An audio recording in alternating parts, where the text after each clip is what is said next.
Hi, my name is Jay Sugarman, and I want to welcome you to Innovation Showcase. The main purpose of this ongoing series is to inform viewers about exciting innovations and creative individuals across the fields of business, science, technology, education, and the arts. Today, via Zoom, we're fortunate to have as our guest Beau McCall. Beau is an extraordinary artist and designer who uses buttons to create his exquisite clothing and captivating sculptures. His work has been featured in many of the most prestigious museums, galleries, and publications throughout the country. Beau's here today to inform us about the current exhibition at the Fuller Craft Museum entitled Beau McCall Buttons On, the first ever retrospective of Beau's nearly 40-year career.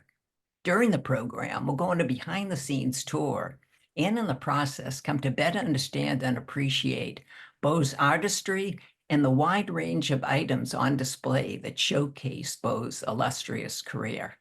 Let's start by meeting Beau and then hearing all about Beau McCall Buttons On, which will be on display at the Fuller Craft Museum until February 2nd, 2025. Welcome, Beau. So delighted you're able to be here. Thank you for having me, Jay.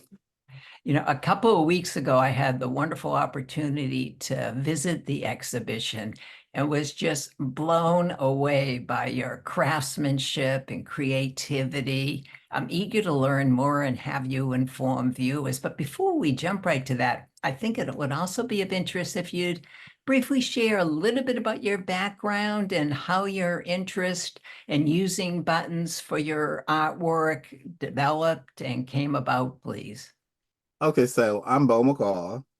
I'm originally from Philadelphia, and a lot of people that hear me for the first time, they think that I have a Southern accent. So I like to say that I'm from down South Philly. So I was born and raised in Philadelphia, South Philadelphia, in the public housing projects. At the time, public housing, the facility that we lived in was brand new. It was four buildings. It was a time when, everybody's parents were home, everybody worked.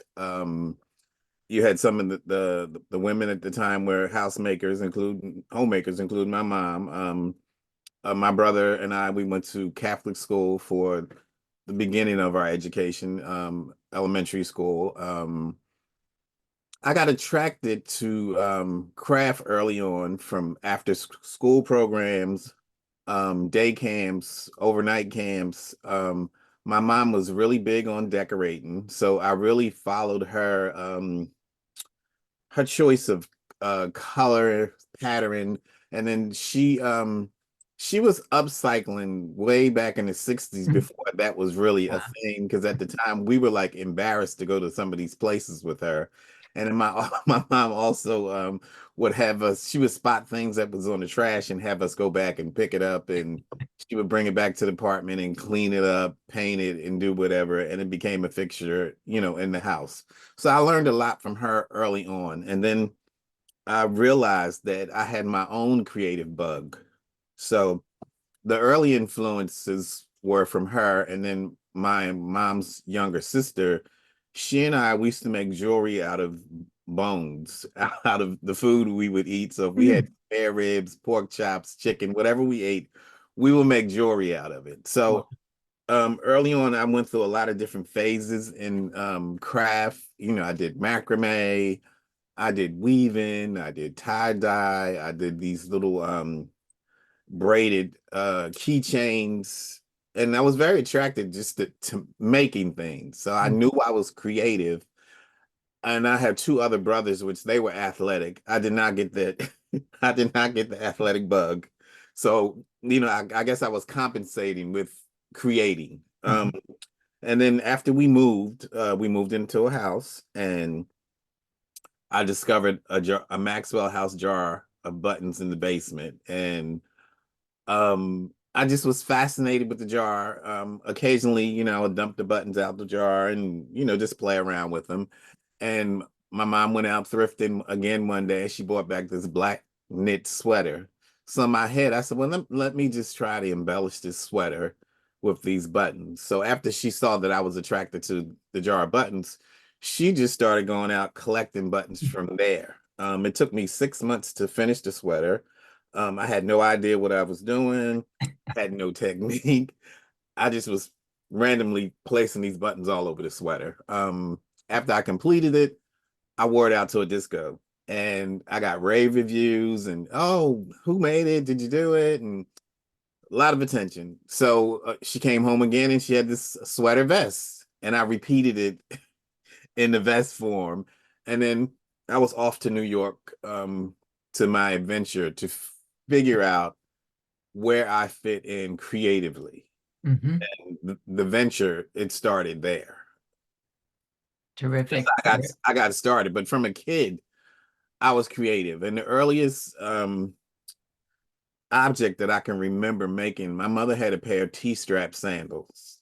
And I wanted a pair. And she like explained to me, oh no, these are for girls. These are for ladies. Boys don't wear these kind of sandals. So every year, my brothers and I, we would get a brand new pair of Keds, which they only came in red or navy blue. So I had a blue pair, and the old ones I ripped apart. I cut the top of the sneaker off. I pulled the cushion out, and this was during the time that the telephone people would come to your house and install your phone, and then when they would finish, they would leave all these wires behind. So I took the wires and I macrameed all the straps and the weaving and all the stuff that I learned in day camp. I made my own pair of sandals. And when I got finished, I went to my mom. I said, I made these. These are boy sandals. she That's great. she was amazed. So that's the earliest piece that I could remember making. But I knew early on that I knew I was creative. And You I know, just continued. It just satisfied me. well, we're going to see some of your work shortly, but having you recount that reminds me of so many conversations have with different creative people, inventors, and how at an early age, like yourself, would just mess around with things around the house, Mhm. just to play, and one thing led to another. And it's that enjoyment, as you said, with hands-on Yes. activity and letting your creativity go from that just seems to be the seeds of future development for so many outstanding artists and, as I said, inventors. So fascinating to hear you say that. Well, bringing us up to date, how did the retrospective at the Full of Craft Museum come about? It came about during COVID. As you know, Solio is my partner, my life partner. And when COVID kicked in, it was all this dead space. And for me, it gave me time to focus. That it was no phone calls, there was no outsiders. It was, we couldn't go out, we couldn't do anything. So Solio came up with the idea that we should, which we had in the past, reach out to institutions to have them become familiar with me and my work as an artist, as a creator. So he said, well, let's try it again. It's nothing to do, we'll just see what happens. So he put a reel together and I did not know what Zoom was. I had never did a Zoom meeting. And, we sat down and we had a conversation about what we wanted to do and the benefit that we were hoping would come from doing all these meetings. So the first couple meetings I did, I was not comfortable. And, we had some more conversations, and he was like, oh, you're just talking about yourself. You're talking about yourself. So just keep that in mind. So by the time we got to the fifth one, I was really comfortable. And who else better could talk about my work than myself? So we reached out to these institutions, and Fuller Craft was one of the institutions. And we spoke with Beth McLaughlin. We went through the reel and I talked about the works and I talked about my technique and how long I had been doing what I do and my attraction to the button. And about a month or so later, she offered me a retrospective at Fuller Craft. And I was blown away because in my head, um, I just kind of looked at what I was doing as a hobby. I knew I was creative, and it was really hard for me for a period of time that if you had asked me, well, what do you do? And I would have never answered with, oh, I'm an artist. I would Mm. just say, oh, I make stuff for buttons, that type of thing. And it sort of made me go in and examine myself as a creator and what I bring to the table and what I share, with the world as far as my creations are, So it started there. And Fuller has been very attentive to me as an artist, to Solio as the curator. It's just been a blast. It's going smoothly. We did the installation. We had a lot of meetings. This took maybe 3 years in the process of putting the Mm. show together. So the final result, we're both very satisfied in what we brought to the table, and how Fuller um embraced this just right off the bat. So I'm enjoying it. And it's kind of for me, the exposure is like I never had this much exposure in my life.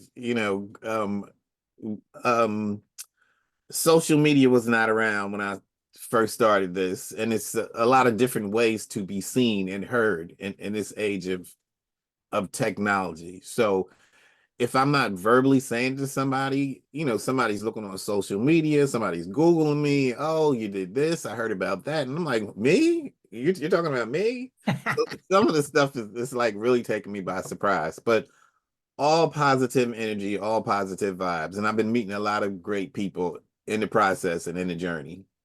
Well, this type of recognition is long overdue, and I think anybody who sees the exhibition would wholeheartedly agree. And having you and Fuller Craft team up, I can't think of a better collaboration for an institution to highlight someone like yourself. We're fortunate that you've provided us with a wonderful video clip Mm. to give you as inside look of the exhibition and how it's been curated. And we're going to run the clip and stop as we go, and you can highlight some of the creations, some of the different areas. And maybe before we go in, I know it's organized in specifically 4 different themes or sections of your career. Would you just say a couple of words briefly, and then we'll jump right in? Okay, so we have buttons on the body, which is mostly wearable art. Um, Buttons on the mind, um, which is the visuals. Buttons on the soul, which is archival material. And then we have buttons off, the things that I create without buttons. So we can start with this freeze frame right here. What we Yeah. have buttons on this yellow wall. I chose yellow because my business card is yellow, and the initial card was red and black. And when I got it back, it was really dull and it was not memorable. So um when I got the re-up, I said I need to change the color. So I changed the color to yellow. And when I saw them, the original ones was about a little bigger than a cookie, a small cookie. Hmm. And when they sent the new ones back, they were like the size of a cupcake. So I was like, oh my God, I don't know if I want to use this. But when I looked at it, it reminded me of a smiley face and it was Mhm. memorable. So I Yeah. kept the yellow, and this is why I use yellow on the wall. It just brings you in. And Well, then the jars that align the wall, I'm saying to the audience that this is where the journey started with the jars of buttons. And everybody who's familiar with buttons, they have a can of buttons in the house somewhere, a jar of buttons in the house, a cigar box of buttons in the house somewhere. So this is what this wall means to the viewer and to myself. I So have to say, the number of people that I've told about the exhibit, so many of them say that very thing, that I have these few boxes of so many buttons around the house, and I have to go see the exhibit now. Maybe I can put them to some good use too that I haven't thought of yet. yeah, and then people are really surprised when they see the creations that I came up with, and they're like, oh my God, you just did this from a button, from an everyday fastener. This is what you came up with. And I'm a Pisces, so I do a lot of dreaming. Well, let's see some of those creations. As we step in, I mean, this intro shot after the intro there is just looking at that is so overwhelmingly in such a positive way, awe-inspiring when you first step in and you see, as you mentioned, first area, main part of your career, buttons on the body, and the wide range of clothing that you've created here. Um, any comments before we zoom in a little? So here with buttons on the body, in the beginning, most of the things that I made for myself. Like who else could the model? I'll be my own model. I'll be my own advertisement. So I will make these creations, and I will go out to different events. Um, a girlfriend of mine, we used to hang out together, and I used to dress her, and we go to events and get a lot of attention, But again, it was different during that time period because we didn't have social media. So, the buzz would last for a few minutes and then, until the next event. Now it's a little different. We go to events, it's only on myself, and we walk in a room and it's like, oh my God, they're here. Man. you know. So it's a different energy now. These pieces here that starts the exhibition off, like even when I came in for the first time after everything was installed, I was so overwhelmed about the body of work and just to see it all together in a museum form. You like almost passed out, almost passed out. Well, I'm glad you said that about your work because that's how I felt as a visitor. The way, again, it speaks to your remarkable career, but also the thoughtfulness that Solio and I know Beth Gloflin also put into the display and the installation. Yeah, their team Full of Craft was great. Everybody on the team was great. They were very hands-on and they were very much into the work. They appreciated the work. And that's like a bonus for me that when I'm working with people that they appreciate the work. For sure, for sure. Well, let's continue so we can enjoy up close a little. Um, So we can stop right here. okay. So let's start with this piece on the left, right? So the top jacket is called a yoke, which I cut away the jacket and you just see the breast area, which is called the yoke, and then the sleeves and the collar. This is a new technique that I came up with. A lot of times, most buttons are really dull and boring, and the buttons here are tortoise buttons, which those are buttons that you normally see on suit jackets or Hmm. overcoats. They're very bland, so I had to figure out a way to how to make the buttons speak because I use buttons as a language. Yeah. I use embroidery thread, and instead of just using the thread to go through the holes, to loop through the holes, I created this webbing on top of the button. So when it zooms in closer, you'll see that it creates these patterns. And I like to use ombre thread, and that's a pattern within itself that sort of elevates this little dull button. Wonderful. Well, let's continue. And for the sake of time, feel free to stop, but definitely would like to showcase all the areas. There's another fabulous shot. And here we're going to come back to the body, but we're also going to come back to the mind. But when we're on buttons of the mind right here, a few comments of what we are enjoying. Okay, so this chair, it takes me back to elementary school and the Catholic school. And anybody that went to Catholic school, they know about the abuse, and they know about the punishment. They know about the yardstick. They know about the rulers, getting hit on the hand, your knuckles with these rulers. So this was my response to that. And the name of the chair is called ABCDEFU, which I couldn't say as a kid, as an 8 or 9 year old. Um, the backdrop is a crosshair made Mm, of yardsticks and rulers. And on the rulers, there's these little sayings and quotes that they used to say us. They would say, "You bold thing," while we're cracking your knuckles. "You bold thing," Mm. or um, "Oh, you bold thing. Don't you sass me." So I remembered all these little things that they used to say to us. So I put them on the rollers.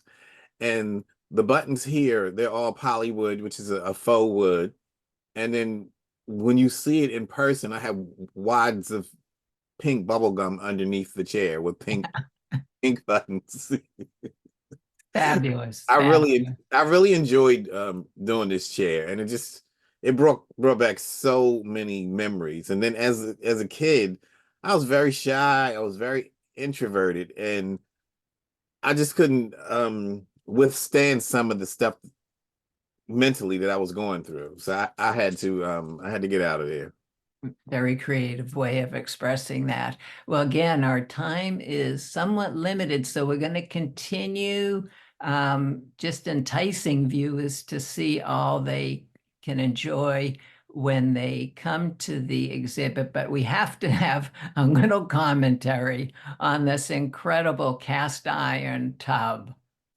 So this tub is based on Intozaki Shange's For Color Girls, the poem Red Poem Number One. And in Red Poem Number One, she speaks about having a rendezvous with this gentleman. She has a little rendezvous, and then she comes home and she cleanses herself. It's like a ritual that Mm. she goes through. And the version I saw the PBS version with Lynn Whitfield. And when I saw Lynn Whitfield oozing across my TV screen, I never forgot it. So when the opportunity came up to do this exhibition, I already knew what poem that I was going to choose, and it was Mm. that poem. And this is the cast iron tub that took me 6 months to complete. Wow. The technique for the tub is we live in a 5 floor walk up, so it took us about an hour to get it up 5 flights of steps. We had no idea what we were doing, right? Wow. And we get it upstairs, and it sat in the living room for about a month because I had to sit with it. I knew what I wanted to do, I just didn't know how to execute it. So, dreaming again, I came up with this idea that I should drill holes through the cast iron, right? And I had never used a drill before, so I kept going back and forth to Home Depot, and they kept giving me the wrong drill bit. And my neighbors started complaining, I'm making all this noise. So the final time I went, it was an older gentleman, and I explained to him what I was doing. He said, "Oh, take this. If it doesn't work, come back." Took it home. So I drilled about 200 holes literally through this tub. And I got red fabric, and I literally sewed the fabric to the tub with these long upholstery needles. So it's in and out, in and out, in and out, in and out, in and out. So that was maybe a month and a half of just prepping. And then from there, I applied the buttons to the fabric. So when you look at it closely, you see a woman, you see her arms, you see her breast, you see her private part, and that's the lady in red laying in the tub. Terrific, terrific. Well, as I mentioned, time is somewhat limited. We have about 4 or 5 minutes, so we want to just enjoy. There's so much we could hear from you. Everybody knows about Kool-Aid. That This is a do-rag. This is the about black hair care, clear buttons.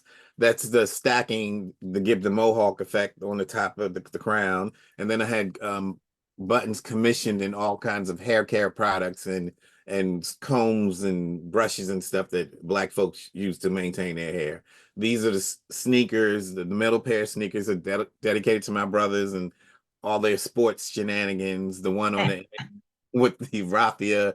We took a trip to Joburg, and I was inspired mm, by what I saw there. These are aprons. Uh, this is woodworks. I love this combination of wood, yeah, and horn buttons, and then the middle one addresses racism in America with the red, black, and green Pan-African colors, and then there's Malcolm X and Martin Luther King, and then I have this red hand representing the bloodshed of black folks in America. These are my denim jackets. This here little light color one. The actor Michael K. Williams, who we just lost a few years ago, Hmm. wore that back in the early 90s in the fashion show that I did at Sardi's in New York City. These faces, they're inspired by people that I see on the subway train. And this is another piece that I was inspired by when we went to Joburg. So all the buttons here are African inspired, African masks, um, all kind of tribal spears and what have you. I have my Pisces sign in there. Hmm. And Exquisite, and the color, it just, yes. The video is fabulous, but does not do anywhere near justice to needing to see your work in person to that's really. the very first sweater I did. That Mm. started Ah, this table based on Langston Hughes' I Too poem. So it's a lot of things. Then the collages on the wall, I make the collages out of existing works that I snapped, do snapshots during the process of creating. So for instance, the yellow backdrop, I will snapshot that, put it in a bag, and then I revisit it when I put the collages together and make these collages. We have, of course, we have videos. I talk about the process. I talk about this film that I did back in the 90s, Cartier Mozart, by Jean-Pierre Biclot, which is they was billing him as the African Spike Lee back in the 90s. George Wolfe's The Colored Museum for PBS. I had one of my pieces in there. This is a brown bolero jacket that Phyllis Yvonne Stickney wears, and all the early press that I got. There's the Maxwell House jar. Um, this is this T-shirt. They're called triple T-shirts, where I put three shirts together and make one shirt. So this photo in the middle is Lois Alexander, who was the founder of the Black Fashion Institute in Harlem, and they were my first creative family when I came to Harlem. And then nice. the little bottle here was a Michelob beer, and they had an odd shape of the bottle. I was fascinated by the shape of the bottle, and my aunt asked me to make her something, so I macrameed the Mm. bottle and gave it to her. That was been sitting in her kitchen for at least 40 years. That's how old. I Wow, did that in high fabulous, school. fabulous. And then these are, little cutouts to have fun with when you're at the show. No, and there's some wonderful resource Yes, material. we have books to talk about books. I mean, talk about buttons. And several interactive features, and as you Yes, mentioned, video opportunities to get more background that you yes. provide. It's such a rich opportunity, and definitely encourage viewers. There's lots of time to make your way to Fuller Craft in Brockton up to February 2nd before it travels. Before it goes to San Diego.